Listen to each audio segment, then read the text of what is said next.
Di era sekarang, perdebatan tentang Tuhan dan keyakinan seringkali menjadi topik yang sensitif.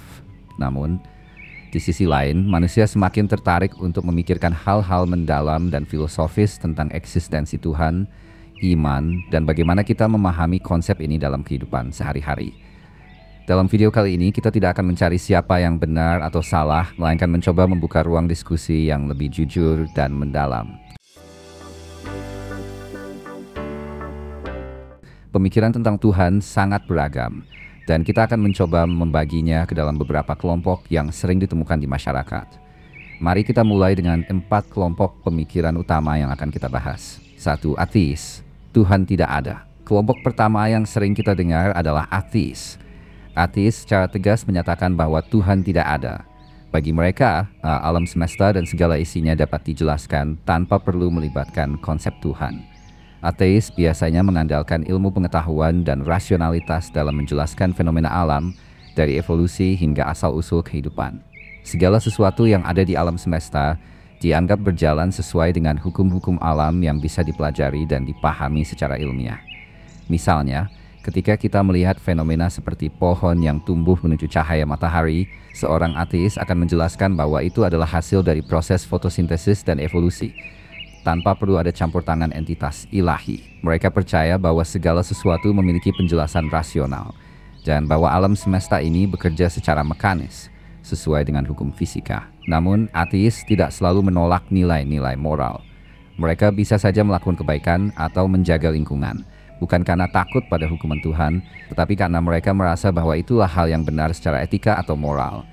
Seperti contohnya di Jepang, di mana banyak masyarakatnya tidak memiliki keyakinan beragama yang kuat, namun kehidupan mereka tetap damai, etis, dan penuh dengan tata krama. Perilaku baik tidak selalu dikaitkan dengan agama atau Tuhan bagi seorang ateis. Terus nomor 2, agnostik. Tuhan tidak bisa diketahui. Selanjutnya, kita punya kelompok agnostik. Agnostik adalah mereka yang mengambil posisi bahwa keberadaan Tuhan tidak bisa dibuktikan atau disangkal. Mereka cenderung berpikir bahwa pertanyaan tentang Tuhan adalah sesuatu yang berada di luar jangkauan pengetahuan manusia. Bagi agnostik, mengatakan "saya tidak tahu" adalah jawaban yang paling jujur, karena mereka merasa bahwa bukti-bukti yang ada, baik untuk mendukung maupun menolak eksistensi Tuhan, belum cukup kuat. Agnostik juga seringkali merasa bahwa pertanyaan ini tidak perlu dijawab dengan tegas. Mereka tidak menolak keberadaan Tuhan, tetapi mereka juga tidak merasa bahwa Tuhan adalah sesuatu yang bisa dibuktikan secara ilmiah atau logis. Posisi agnostik lebih cenderung pada keraguan yang penuh kehati-hatian. Mereka tidak ingin melangkah terlalu jauh dengan klaim yang tidak bisa mereka buktikan secara pasti. Misalnya, seorang agnostik mungkin melihat kompleksitas alam semesta dan bertanya-tanya, mungkinkah ada yang menciptakan ini? Tapi di sisi lain, mereka juga akan berkata, tapi kita tidak bisa tahu itu dengan pasti. Dalam kehidupan sehari-hari, agnostik mungkin menjalani hidup dengan tidak terlalu memikirkan soal Tuhan secara mendalam. Namun, tetap terbuka terhadap kemungkinan adanya sesuatu yang lebih besar di luar pemahaman manusia. Perspektif ketiga, Tuhan ada tapi tidak nyata. Di antara ateis dan teis, ada kelompok pemikiran yang percaya bahwa Tuhan ada tetapi tidak nyata dalam arti bisa dibuktikan atau dijelaskan secara langsung. Orang-orang dalam kelompok ini merasa bahwa Tuhan adalah entitas yang menciptakan alam semesta dan hukum-hukum yang mengaturnya.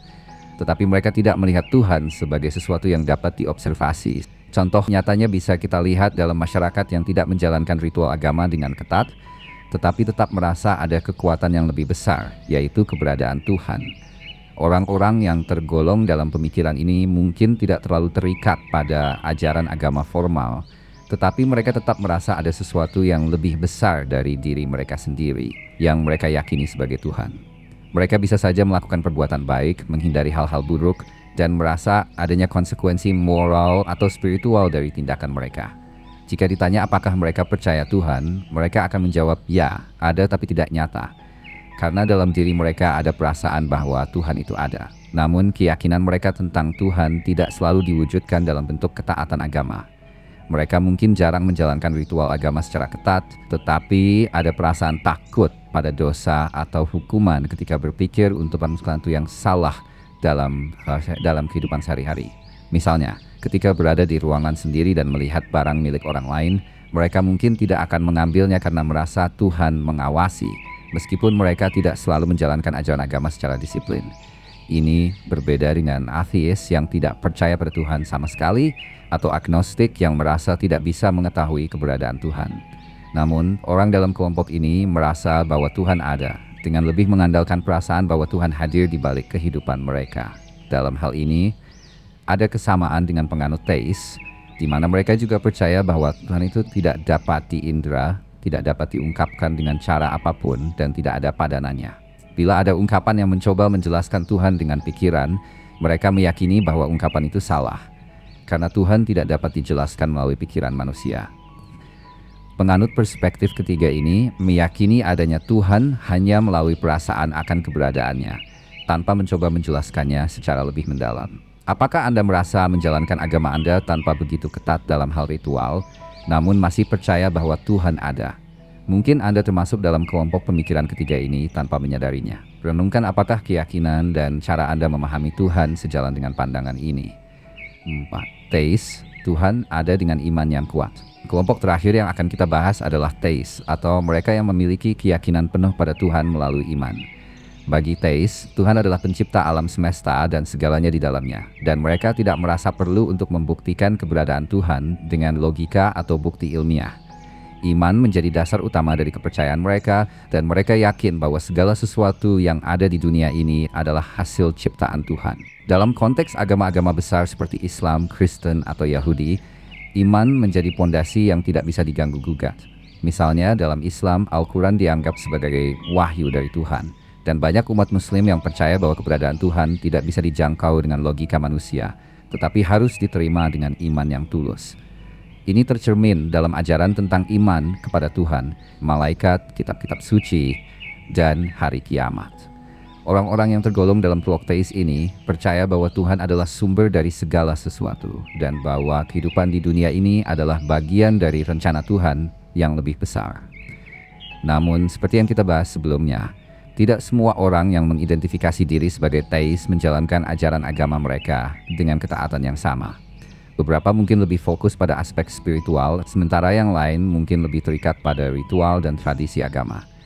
Apapun bentuknya, iman adalah kunci utama dalam kepercayaan mereka. Jadi, kita telah membahas 4 kelompok utama dalam cara pandang mereka terhadap Tuhan. Ateis, agnostik, mereka yang merasa Tuhan ada tetapi tidak nyata, dan teis yang percaya dengan iman.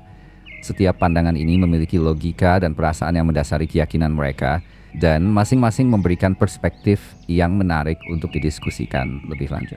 Dalam video ini, kita tidak berniat untuk memaksakan satu pandangan sebagai yang paling benar. Tujuan kita adalah membuka ruang diskusi yang jujur dan mendalam, di mana setiap orang dapat berbagi pemikirannya secara bebas dan saling menghormati. Karena itu, kami mengundang kalian semua untuk berpartisipasi di kolom komentar. Apakah kalian merasa tergolong dalam salah satu kelompok ini atau mungkin memiliki pandangan yang berbeda? Mari kita berbagi, berdiskusi, dan menggali lebih dalam. Dalam video ini, seperti yang telah kita bahas, kami tidak bermaksud mengklaim siapa yang benar atau salah, melainkan mencoba memahami beragam pandangan tentang Tuhan dengan fokus pada logika dan perasaan di balik setiap keyakinan. Kami berharap diskusi ini dapat diterima dengan terbuka dan bijak, terutama bagi kalian yang mungkin memiliki pandangan yang berbeda. Terima kasih sudah menonton video ini sampai akhir. Mari terus saling menghormati dalam diskusi di kolom komentar. Dan jangan lupa untuk like, share, dan subscribe ke channel DeepMind ID. Aktifkan notifikasi agar tidak ketinggalan konten mendalam lainnya. Sampai jumpa di video berikutnya, tetap berpikir kritis dan terus menggali lebih dalam.